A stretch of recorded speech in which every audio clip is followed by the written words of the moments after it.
Hoy en Cara a Cara hablamos sobre las perspectivas para la economía mexicana, en términos macro, pero también de tu bolsillo, lo que significará este año electoral 2018, y platicamos también de los temas del día. Comenzamos.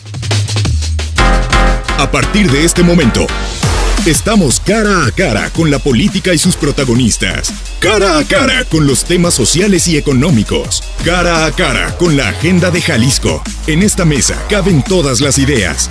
Promomedios Radio presenta Cara a Cara con el periodista Enrique Tusain.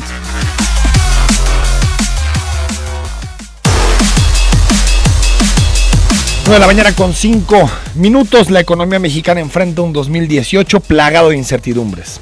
Muchas de estas tienen que ver con nuestro vecino del norte, con los Estados Unidos, pero otras son también de carácter interno. En primer lugar, la renegociación del Tratado de Libre Comercio de América del Norte entra en su fase más crítica. El próximo 23 de enero comenzará la sexta ronda y hay quien cree que en marzo podríamos tener una decisión final en la Casa Blanca. Al Tratado de Libre Comercio debemos agregar la reforma fiscal en los Estados Unidos, que tendrá impacto a partir de este año, y las elecciones intermedias en la Unión Americana en noviembre de este mismo año. En el plano local, México enfrenta unas competidas elecciones presidenciales. De la misma forma, el gobierno federal tendrá que seguir haciendo ajustes al gasto público y los efectos del nuevo gasolinazo se sentirán en las primeras semanas de este año. La expectativa de crecimiento de la economía mexicana se mueve entre el 1.9% y el 2.4% de acuerdo a las distintas fuentes y análisis. Sin embargo, hay analistas como Enrique Quintana que consideran que la tormenta perfecta nos podría llevar incluso a un crecimiento que se ubique entre el 0 y el 1% en materia del Producto Interno Bruto. De la misma forma, el dólar podría fluctuar entre los 18 y los 21 pesos de acuerdo a las decisiones que tome, sobre todo Donald Trump, en este inicio de año. Hoy hablamos de economía, qué podemos esperar en los próximos meses, y saludamos a Roberto Arrechedera. Él es economista, académico y consultor director de Bursar. Roberto, ¿cómo estás? Enrique, muy buenos días, y con el gusto de saludarte y a tu auditorio. Se ve el panorama difícil para 2018. Pues mira, siempre el arranque de año se torna complicado para todas las personas, la famosísima cuesta de enero, terminamos las festividades decembrinas y empezamos a caer en la realidad y en los proyectos que tenemos para los próximos meses, y es cuando nos damos cuenta que el 2018 pinta, como ya bien decías, un año de retos, un año donde las empresas, el gobierno, las personas en general, vamos a tener grandes objetivos y oportunidades, pero también varias bardas que sortear en ese sentido. Una de las primeras, como ya también señalabas, es el tema del escenario internacional. Sí. Estados Unidos sigue en un entorno complicado, no solo hacia México, porque no podríamos decir que hay un objetivo concreto de Donald Trump de atacar a México, sino lo vemos que es un tema de que es un presidente controversial, que está tratando de hacer cosas nuevas en su país, el generar una agenda que le permita a la gente ver que se pueden hacer cosas distintas desde la presidencia, y una de esas cosas distintas es poner probablemente, o sigue insistiendo con el tema del muro, y negociar el Tratado de Libre Comercio, que es lo que veremos en las próximas semanas y que es lo que vendrá moviendo nuestra economía en los próximos días. El tipo de cambio, las perspectivas en ese sentido van a estar muy movidas, aunque hemos visto un tipo de cambio que se ha resistido a sobrepasar los 20 pesos, sí. Se ha resistido a seguir esa tendencia, y lo cual me parece que es adecuado, porque por arriba de los 20 pesos tenemos una zona de subvaluación muy fuerte. Yo creo que el tipo de cambio en estos niveles que se encuentra, pues buscará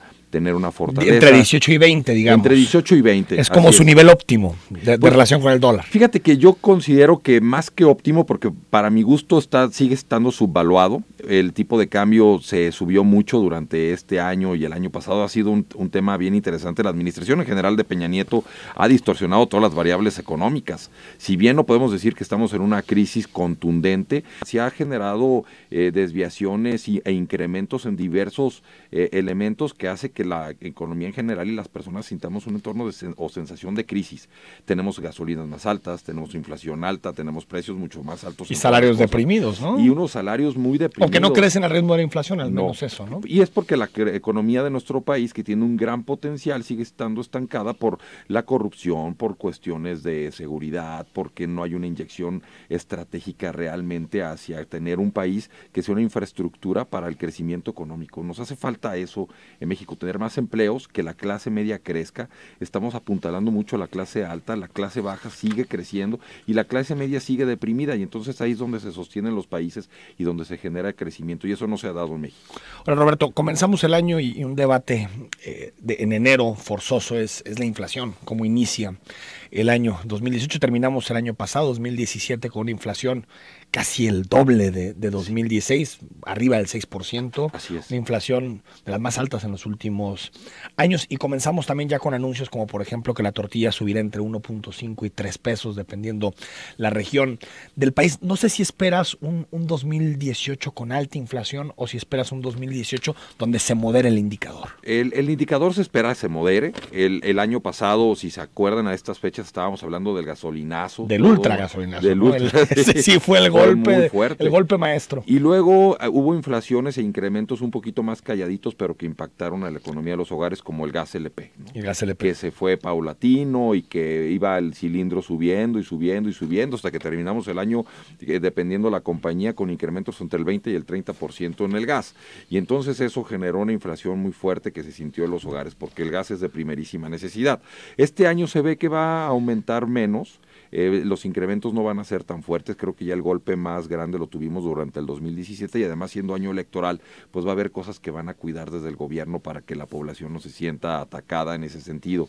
Yo creo que sí vamos a tener una inflación que pudiera rondar alrededor del 3.3%. Entonces, mucho más baja que 2017. Mucho más baja. Bueno, incluso ya el Banco de México reaccionó ante la Reserva Federal a finales del año pasado, 14-15 de diciembre, aumentando 0.25. Está en una tasa ya de 7 punto y cacho, ¿no? Sí, digamos que vamos a tener, o la expectativa es que tengamos una tasa entre el 7 y el 7.5%. Pero la tendencia es a que el dinero sea más caro para evitar la inflación. Fíjate que aquí hay un tema bien interesante. Con el tema de la reforma fiscal en Estados Unidos y esa baja importante que va a haber en ISR, es muy probable que ese país necesite aumentar sus tasas de interés para poder solventar, digamos, los niveles de riesgo que se van a percibir. Porque si bien efectivamente se prevé que el déficit comercial pudiera tener una mejora con las negociaciones que se tienen en el Tratado de Libre Comercio y la repatriación de capitales, entonces la balanza de capitales pudiera tener un incremento, sí se prevé un déficit fiscal en los Estados Unidos. Es un golpe muy fuerte. Claro, una reducción de esa naturaleza. Bueno, incluso la Comisión Bipartidista dijo: esto a unos 5 o 10 años es totalmente insustentable. Es correcto. Y es lo que tienen que ir analizando. Pero eso muy probablemente genera que la Reserva Federal tenga que aumentar con un mayor dinamismo sus tasas de interés, y eso va a generar un efecto dominó hacia México. Es decir, para que el mensaje al ciudadano en Estados Unidos con la reforma fiscal es: te bajamos la tasa, bueno, al ciudadano, más bien a las empresas, ¿no? Así es. Te bajamos la tasa, por lo tanto gasta. Pero en ese momento la Reserva Federal, ¿tú crees que va a reaccionar y va a decir no gastes? Es que el detalle, lo que considero es que ante un déficit fiscal alto, la percepción a nivel internacional de Estados Unidos es que va a ser de mayor riesgo. Y el mayor riesgo a nivel internacional y en una economía se compensa con mayores tasas de interés. Entonces necesita más ahorros. Necesita que más. La ciudadanía más ahorre. Fíjate que yo creo que va a haber un efecto mezclado, porque va a haber liquidez en la economía. Sí. Porque la baja en el ISR va a generar que las empresas puedan destinar esos recursos a otras cosas y va a haber una cierta liquidez. O metérselo al bolsillo, ¿eh? O metérselo al bolsillo, claro, va a haber más ricos, ¿no? Los dueños más ricos de empresas. Pero al final del camino va a haber dos efectos. Una es la repatriación de capitales que esta reforma va a generar. ¿Sí crees? Que bueno, ellos prevén que se van a ese es como cerca de 350 billones de dólares. La fantasía de Trump, ¿no? Ese sería el sueño ideal pero al final, aunque te bajen la tasa 10, 11, 12 puntos, porque hay que ver los impuestos en los estados, que no necesariamente tendrán ese impacto, pero te sigue beneficiando o te sigue conviniendo hacer tu producción en México o en América Latina por la diferencia salarial, sí, que aunque te bajen el impuesto en esa magnitud. Es correcto. Es decir, no sé si el impacto será tan grande en materia de repatriación de capitales para Estados Unidos. Estoy de acuerdo, pero va a haber una repatriación que se va a dar mucho por el tema de el bajo impuesto que están generando, y va a ser un incentivo. Hay gente que ante todo el esquema de, digamos, terrorismo fiscal que se está viviendo a nivel mundial, porque no es un tema solo de México, sino es a nivel mundial, los países están coordinando fiscalmente para poder combatir todo lo la defraudación y todo lo que es el tema del tráfico de drogas, armas, personas, y todo eso está generando que las personas busquen repatriar su dinero para estar tranquilos en Estados Unidos. Y la tasa del 7.5% que están ofreciendo para repatriación puede ser muy atractiva y eso sí va a generar una entrada Ese de es dinero. un efecto, repatriación de capitales. Así Y el es. segundo efecto que ves. El segundo efecto es que sí va a haber un tema de las empresas a aprovechar la tasa baja de ISR y la eficiencia fiscal que tiene Estados Unidos para poder llevarse algunas operaciones a Estados Unidos. Yo lo que digo es que va a haber una operación mezclada, va a haber cosas que van a regresar y cosas que se van a quedar porque conviene en países emergentes como México por el tema salarial, lo cual es una tristeza, ¿eh? No, es una tristeza, por supuesto, pero así está compitiendo Así México en el funciona, mundo, así que es. es con bajos salarios, ¿no? Y tenemos que buscar hacerlo de manera distinta. Tenemos muchos elementos que pueden ser un valor agregado que hay que buscar apuntalar y no solo el tema salarial. Ahorita me gustaría preguntar también, Roberto, sobre el tema salarial, pero a ver, muchos empresarios en México han pedido que el gobierno reaccione frente a la reforma fiscal, algunas cúpulas empresariales. ¿Te parece que es momento que México debería repensar el ISR, repensar los impuestos, o que más bien te parece que la estructura fiscal actual es la adecuada? No, definitivamente la estructura fiscal de México actualmente no es la adecuada. Tenemos un marco fiscal sumamente ineficiente, sumamente restrictivo, sumamente burocrático. Piensa nada más en ir a poner gasolina y pedir la factura. Con eso ya te dije todo lo que es del sistema fiscal de nuestro país. O sea, el tema de perder 10, 15 minutos poniendo gasolina, multiplícalo por toda la gente que tiene coche y es un tema de ineficiencia generalizada. Ahora bien, yo sí creo que el tema, bueno, hay dos puntos que yo tengo al respecto. Uno es, el tema electoral puede generar que algunos candidatos aprovechen la circunstancia para hacer promesas fiscales y de simplificación de cara a si los eligen o no. Eso va a ¿De generar reducir impuestos o simplificación? ambas partes. Ajá. Y también pudiera ser que el gobierno federal, tratando de mejorar su percepción ante la gente, haga movimientos al respecto. Entonces vamos a ver qué ¿Pero sucede. te parecía responsable eso? Pues mira, me parece que es responsable hacer un cambio. El tema de hacer el cambio fiscal es importante. La vía es la que puede ser cuestionable, ¿no? Porque el fin no justifica los medios. Pero sí el fin sería tener un entorno fiscal mucho mejor para el país. Muy probablemente se tenga que hacer alguna reducción de las tasas de impuestos. Una idea es que se pueda reducir un poco el ISR, a lo mejor pasarlo entre niveles de 25-28%. Las cúpulas están pidiendo esto. ¿Para los empresarios? Para los empresarios. ¿No te parece que la tasa ya es baja realmente en el ISR corporativo? Bueno, sobre todo por todo lo que puedes deducir. Mira, aparte. lo que pasa es que si lo analizas objetivamente, no es tanto lo que pueden deducir. Las inversiones grandes no las pueden deducir, está muy restringido. Todo el tema de las prestaciones laborales, hablábamos de los bajos salarios, pues los empresarios no tienen un incentivo para dar prestaciones porque no es deducible. Si vales de despensa y muchas cosas que se pudieran dar no son deducibles. Que fueron deducibles, ¿no? Que fueron en alguna época. Sí. Yo creo que es muy factible que se regrese a ese esquema, donde pudieran ser deducibles en un mayor porcentaje o hasta el 100% las prestaciones hacia los empleados, lo cual es conveniente porque te genera derrama económica y eso genera crecimiento también. Y consumo también del trabajador. Y esa es la otra parte, que se grave el consumo a través de un IVA generalizado. Mucho se señala de que perjudica a los alimentos y medicinas, etcétera, pero la verdad es que lo hace mucho más democrático porque todavía tenemos en el país altísimas tasas de economía informal y eso pega de manera muy importante. Ahorita regresamos, si quieres, Roberto, a seguir platicando sobre el IVA, sobre el ISR, qué impuestos se pueden mover en el país de acuerdo a lo que está discutiendo en Estados Unidos, por ejemplo, la reforma fiscal. Regresamos, te recuerdo el WhatsApp 33 18 80 76 41.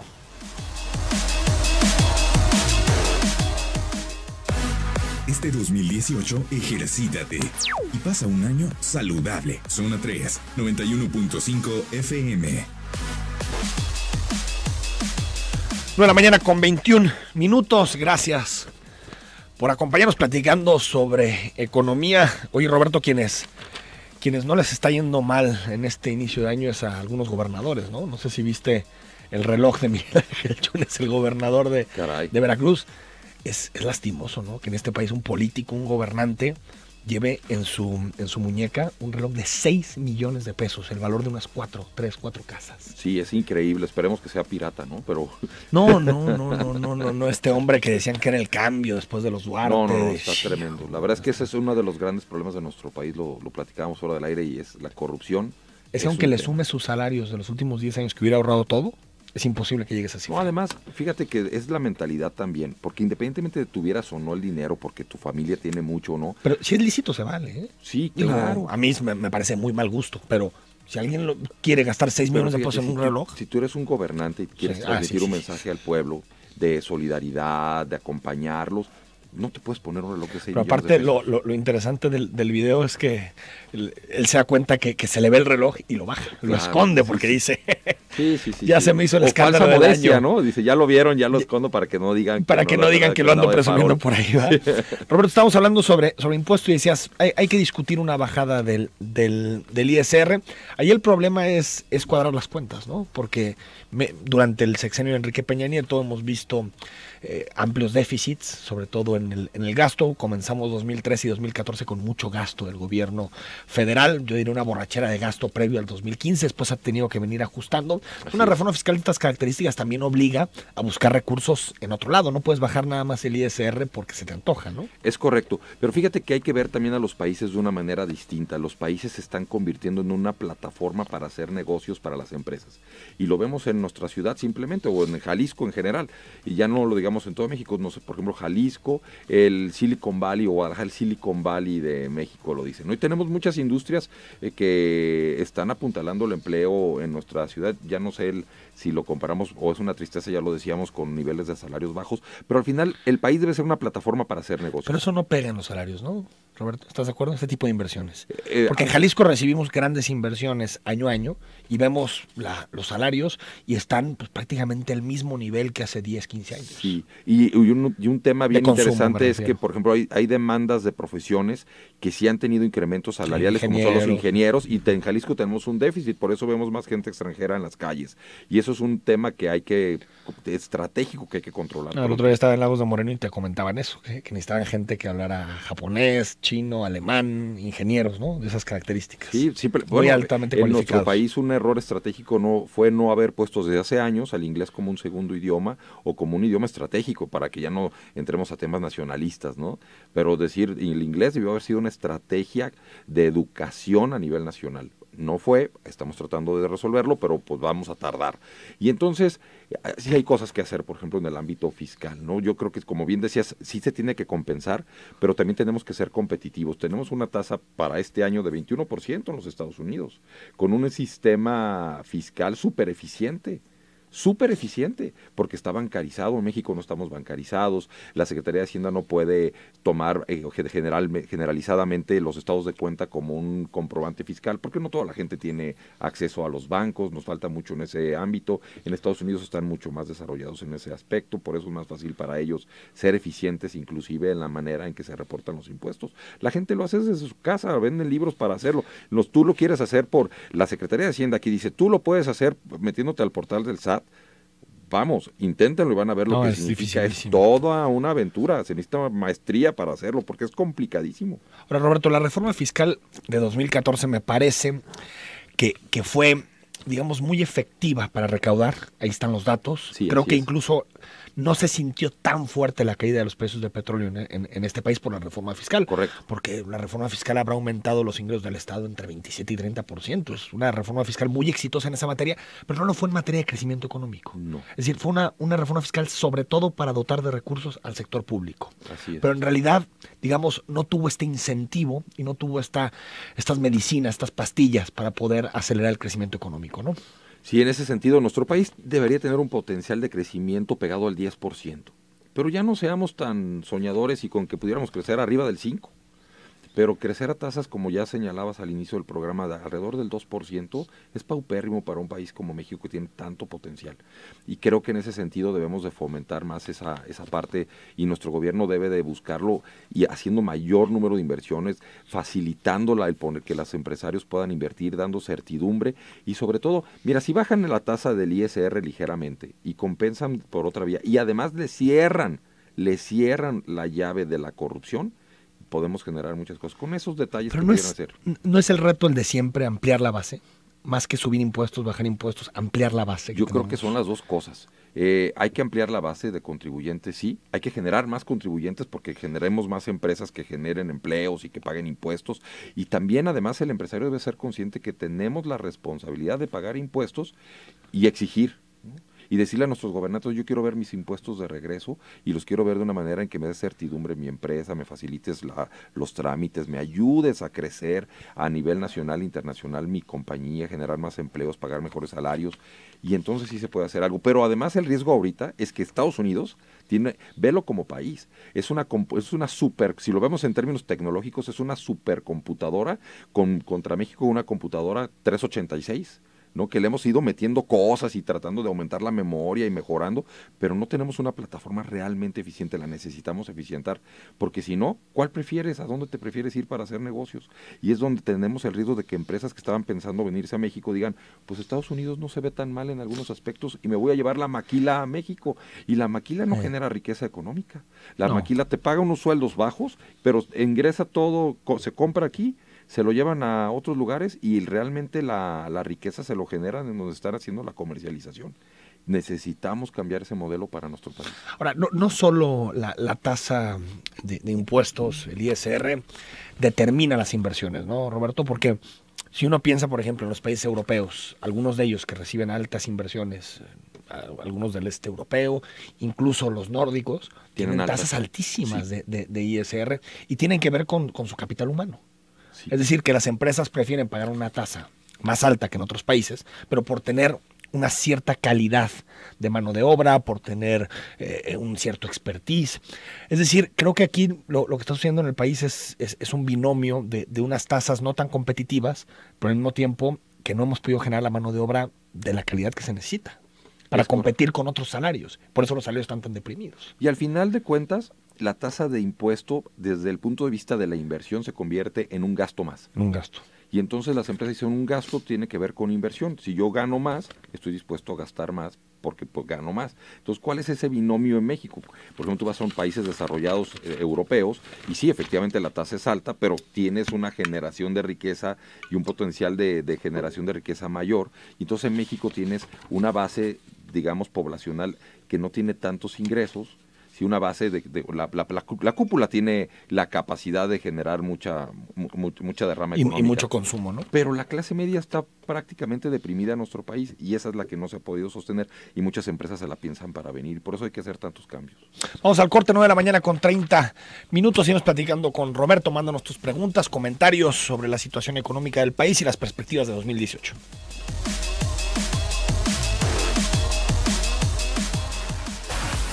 Este 2018 esfuérzate y alcanza todas tus metas. Zona 3, 91.5 FM.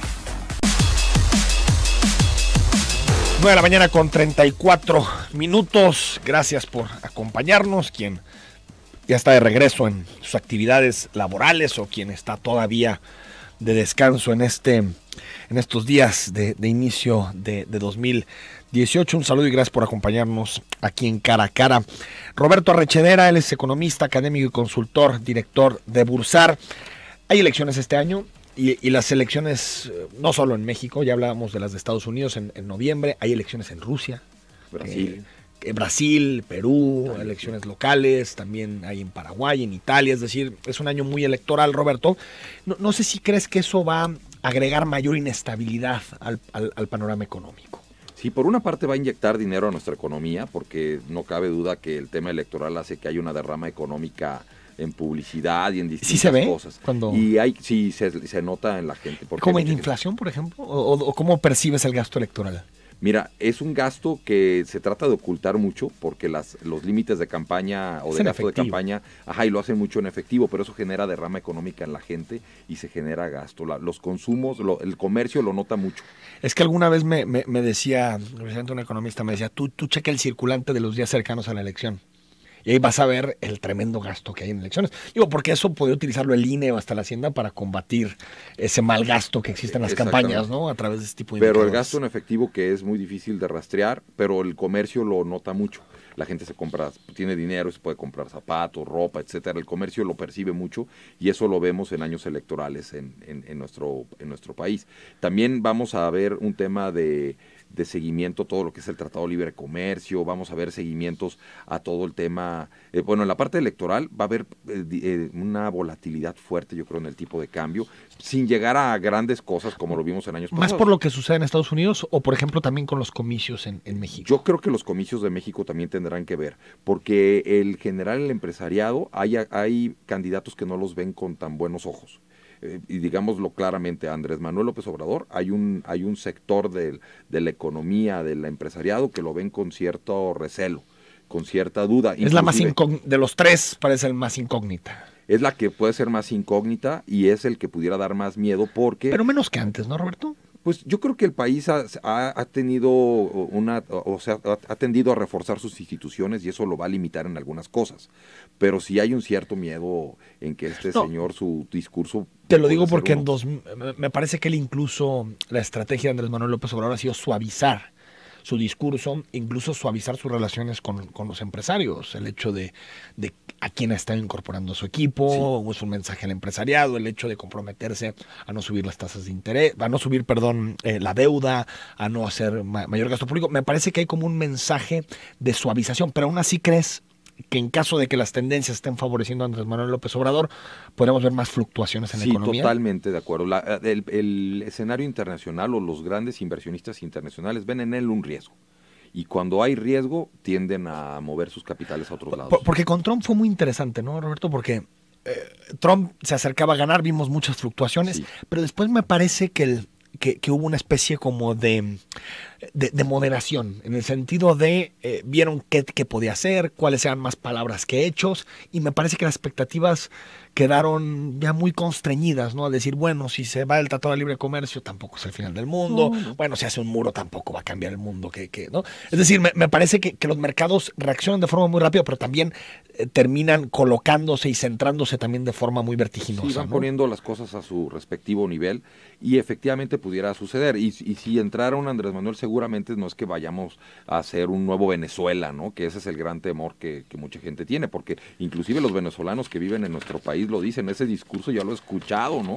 Se lo escuchábamos a Chávez antes de entrar al gobierno, pero evidentemente las instituciones en México son fuertes y también eso lo va a restringir en muchas cosas. Entonces las elecciones, un elemento más. Es clave. Yo creo que también las intermedias en Estados Unidos, ¿no, Roberto? Las intermedias en Estados Unidos, las de van noviembre. a elegir a toda la Cámara Baja y un tercio del Senado, eso va a ser bien interesante. Lo que pasó en Alabama el año pasado hace que... Un estado rojo. Exactamente. Republicano. Sí, el escenario cambia y va a ser muy peleado el tema de Yo las creo elecciones. que sí. Ahora, lo interesante ahí me parece, Roberto, es que tal vez el hecho de que haya logrado una conquista Trump, que fue su reforma fiscal, la única de 2016, porque del 20 de enero que inicia a finales del año, se había estrellado en todos los temas, migración, Tratado de Libre Comercio, en todos. Y además no estaba difícil, ¿no? Si te digo, te voy a bajar los impuestos, ¿estás en contra?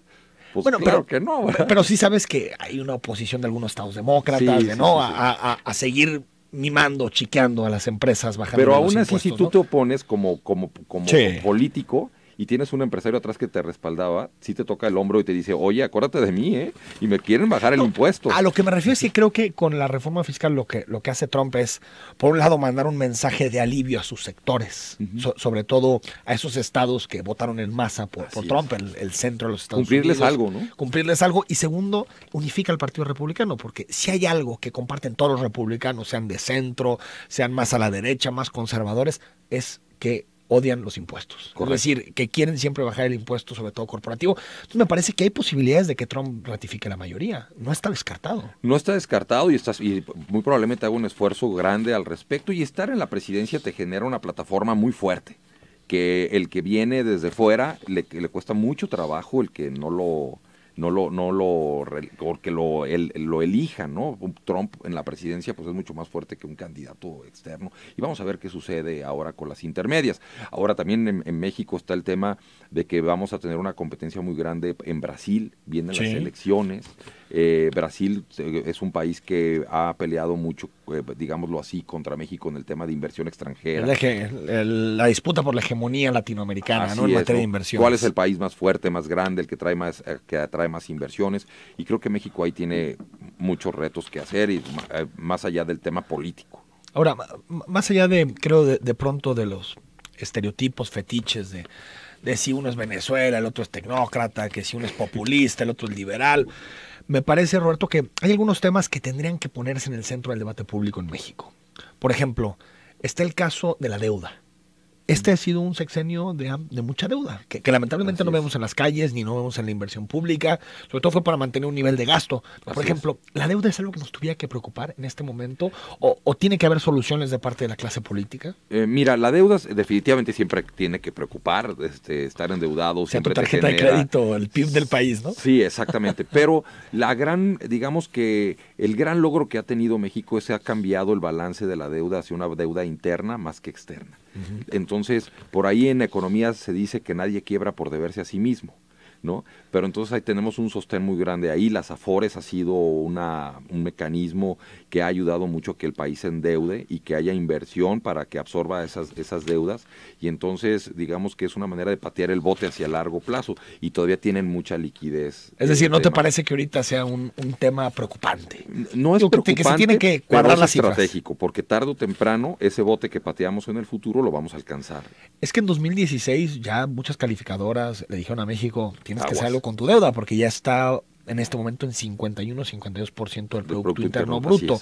Entiendo que, como dices, el hecho de estar endeudado con fuentes internas es mucho más manejable que de pronto tener una gran dependencia al exterior como en otras crisis, ¿no? Es correcto. Y para poderlo solventar es bien mira, la fórmula, tanto para las personas, empresas y gobiernos, es bien sencilla. Ingresos menos egresos igual a utilidades o remanentes, ¿no? Si lo quieres ver así. Entonces necesitamos generar más ingresos. ¿Cómo necesitamos generar más ingresos? Pues trayendo inversión extranjera, generando más empresas, el gobierno recaudando más, y tenemos que ser más eficientes en el gasto. Se debe de notar más para que genere la utilidad. Entonces, la verdad es que el balance debe de ser parejo para todo el mundo. Esos son los grandes retos: gastar mejor, que haya mejores ingresos y que pudiera haber una mayor rentabilidad para el país, que lo notemos como ciudadanos y que lo exijamos. Roberto, me gustaría preguntarte sobre petróleo. Parece que también va a ser un año donde el precio del petróleo va a estar muy, va a estar muy estable y en niveles bajos en comparación a los 100, 110 por barril que tuvimos en algún momento. Pero me gustaría preguntarte si hay, digamos, como un debate de cara al proceso electoral. Hay quien dice, no tenemos por qué reducir nuestra dependencia energética de otros países, por ejemplo, en la compra de gasolina. Y hay quien piensa, no, tenemos que hacer refinerías, tenemos que volver a hacer aquí nuestro combustible, nuestras gasolinas, tenemos que arreglar nuestras refinerías. ¿Cuál modelo te parece más sustentable de cara al futuro? ¿El modelo que apuesta por seguir teniendo esta dependencia con relación a otras fuentes externas, sobre todo en materia de combustibles, o apostar por invertir mucho, porque hay que gastar mucho en hacer refinerías en el país? Mira, yo creo que el tema de las refinerías es un gasto, una inversión que se debió haber hecho hace muchos años, y ahorita por eso genera tanto debate, porque será oportuno, pero yo creo que todavía nuestro país tiene grandes reservas de petróleo que se van a seguir descubriendo, y en la medida que podamos aprovecharlo mejor, vamos a tener riqueza. Yo creo que es un tema de un área de negocio del país. Yo creo que si lo vemos al país como una empresa, a mí me encanta ver a México como una empresa, pues es la mentalidad que tengo. Entonces, un área de negocio es el tema del petróleo. Y si yo puedo integrar todo para ser más eficiente y tener la utilidad y quedármela en México, es mucho mejor. Pero hay que hacerlo estratégicamente. Yo creo que tener una o dos refinerías más es clave. Simplemente en el área de Houston hay más refinerías que en todo México. Entonces ¿no te parece descabellado que se invierta en 1, 2, 3 refinerías en este país? Mira, todavía el cambio de tener consumibles fósiles o digamos energía fósil en el uso, todavía vamos a tardar 20 o 30 años utilizándola. Y el tema de las nuevas energéticos se va a dar, y también hay que hacerlo estratégicamente. Yo lo que diría es, tenemos que hacer una mezcla donde aprovechemos lo que tenemos, sacarle el mayor provecho posible, y también ser estratégicos en el largo plazo y aprovechar las energías renovables. Sí, porque una refinería cuesta $10,000 millones. Así es. Sí, estamos hablando de una inversión. Y tardamos 5 años. De $200,000 millones, que más o menos, para que tengamos una idea, es lo que gasta Jalisco 2 años consecutivos en todo su gasto fiscal. Es una inversión muy importante, pero que ha habido, ante la propuesta de Andrés Manuel López Obrador de construir 2 refinerías, ha habido posiciones encontradas, ¿no? Pero fíjate que ahí es donde yo digo que debemos de verlo como un área de negocio, porque Pemex es el que debe de hacer eso, y a Pemex lo debemos de ver, así es una empresa del Estado, y la empresa del Estado debe de hacerlo. Entonces es como cuando te dice, oye, el laboratorio Sutanito va a generar una nueva planta. Pues nadie nos preocupamos porque, ojalá que no la deuda que adquiera no le vaya a hacer que quiebre. El asunto es que la farmacia de fulanito no la pagamos todos, la paga fulanito. En el caso de Pemex, tú sabes, el pasivo, sobre todo de pensiones y laboral de Pemex, es altísimo. Porque está mezclado, no hay gobernabilidad. Es como las empresas familiares, donde si mezclas las bolsas, pues tienes un relajo. Si separas las bolsas, lo haces bien, y Pemex se le debe separar. La autonomía que siempre se ha dicho de Pemex, ¿no? Así es, y Comisión Federal de Electricidad, y etcétera, ¿no? Deben de funcionar de una manera separada y estratégicamente manejada. La empresa familiar de los Romero de Shams. Vamos al corte, le hacemos las preguntas al regresar a Roberto.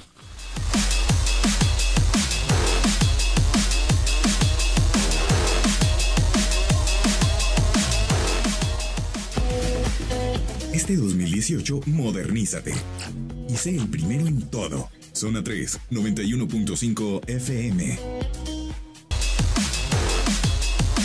9 de la mañana con 49 minutos. Estamos totalmente en vivo, en Cara a Cara, con Roberto Arrechedera. Él es economista, académico y consultor, director de Bursar. Roberto, hemos hablado de Estados Unidos, de México, de las elecciones. Y bueno, también hacer un poquito de futurología. Dicen que no es lo mejor que puedes hacer al inicio del año, porque las cosas pueden cambiar. Pero desde tu punto de vista, los principales indicadores, ¿cómo se van a mover? Muchas gracias, Enrique. Pues fíjate que se prevé que para el 2018 hay un crecimiento económico ligeramente mayor que en el 2017, hablando del Producto Interno Bruto, que es una de las principales variables, ¿no? Entonces se prevé que para este 2018 tengamos un Producto Interno Bruto que ronde alrededor de entre el 2.4 y 2.5% de crecimiento. Ese es el optimista, ¿no? Ese es pues digamos que sí, ¿no? Pero pudiera cumplirse relativamente fácil, porque el 2017 tuvimos afectaciones como los temblores que tuvimos en septiembre, etcétera. ¿En cuánto terminaremos? Alrededor del 2%. 2%. Sí, dicen alrededor del 2%, 1.8, 2.1, vamos a ver qué sucede ahí, pero yo sí creo que el 2018 puede ser un año donde tengamos un crecimiento ligeramente mayor. ¿Por qué? Porque no vamos a tener esa inflación rampante que tuvimos en... Pero la renegociación del Telecán... Hay cosas que se van a dar, pero ya hay dinámica interna que se está generando y que va a poder sustentar este crecimiento. En la medida que el Tratado de Libre Comercio nos beneficie y tal, y que pudiéramos aprovechar y seguir aprovechando el tema de la industria automotriz y tal, sí nos va a poder generar un mayor crecimiento. Pero conservadoramente... 2.4, 2.5. Así es lo que pudiéramos prever. Una inflación alrededor del 3.9%. Baja. Arriba del 3%, que es el objetivo del Banco de México, pero no tan alta como este año, que vamos a terminar alrededor del 6.5%, perdón, del año pasado, del 6.5%. Seguimos en el pasado, en el 2017. Así es, y bueno, pues una tasa de interés que pudiera reducirse tal vez a finales de año, pero que actualmente la traemos en 7.25, muy probablemente pudiera haber alguna variación ahí, probablemente a final de año, derivado de los niveles de inflación más bajos, pudiéramos verla alrededor de 7%, vamos a ver qué pasa en Estados Unidos. Pero entre 7 y 7.5. Así es, por ahí la... Pero dices que en Estados Unidos la tendencia más bien será a subir las tasas. Así es, por lo menos al inicio de este año, y vamos a ver qué sucede al final del 2018. Pero definitivamente eso va a afectar a nuestro país, pero las previsiones es que andemos rondando el 7% de tasa de interés en México, que ya de por sí la tenemos muy alta, es el doble de lo que veníamos trayendo en meses pasados, ni siquiera años. Aunque ¿no? Si pensamos en décadas anteriores, es una tasa bajísima. Es una chulada, pero sí, no tenemos tasas del 100 o 120%, como en alguna época lo vimos en la crisis del tequila, ¿no? Y bueno, un tipo de cambio que muy probablemente siga rondando los 19 pesos. ¿No? Es probable que lo veamos que suba hasta 20 pesos en algún momento, dependiendo la incertidumbre, pero sí un tipo de cambio que pudiera estar en el 2018 rondando los 18.90, 19. Todo puede suceder, el tipo de cambio no tiene palabra de honor. Es muy sensible el tipo de cambio, lo que suceda sobre todo en Estados Unidos. Pero las previsiones son las que estas son las previsiones que se están dando por la mayoría de los analistas.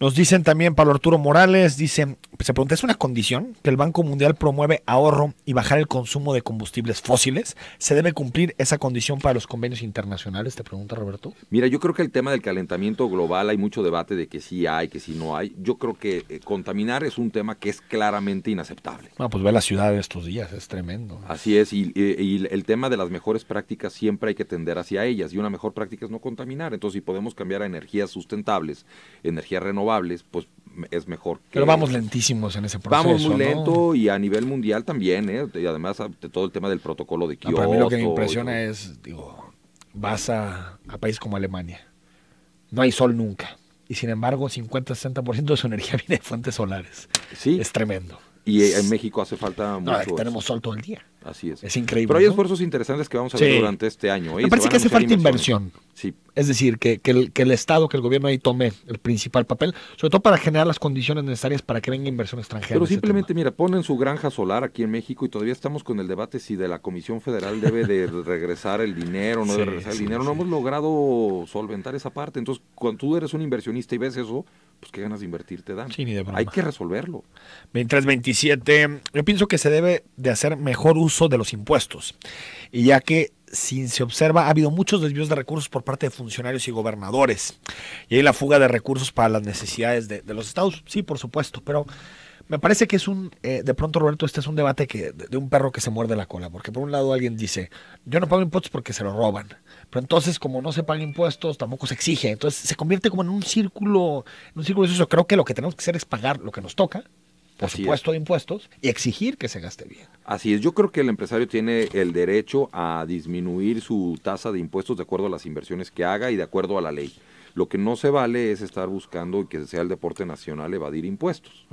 Y ese pago de impuestos también, la otra parte, hay que exigir que la corrupción baje de tal manera que se vea regresado en servicios hacia nosotros, seguridad, el tema de los impuestos, en la generación de mayores empresas, simplificación, pero el tema de la seguridad, Enrique, ese inhibe muchísimo las inversiones. Cuando tú compras un terreno y no sabes si tiene 3 dueños, o sea, y que pones ya una empresa ahí que le invertiste 10 y el Poder millones, Judicial todo cooptado, con es. compadrazgos y con te amiguismos. ponen 1000 trabas para poder generar la construcción y que no te doy el permiso si no me pasas mochada. Ese tema tiene que erradicarse. Tenemos que fomentar las inversiones que se necesitan. Y inseguridad en general, ¿no? Porque sí, cerramos Jalisco con un todo. Crecimiento de 16% en los homicidios, cerramos 2017.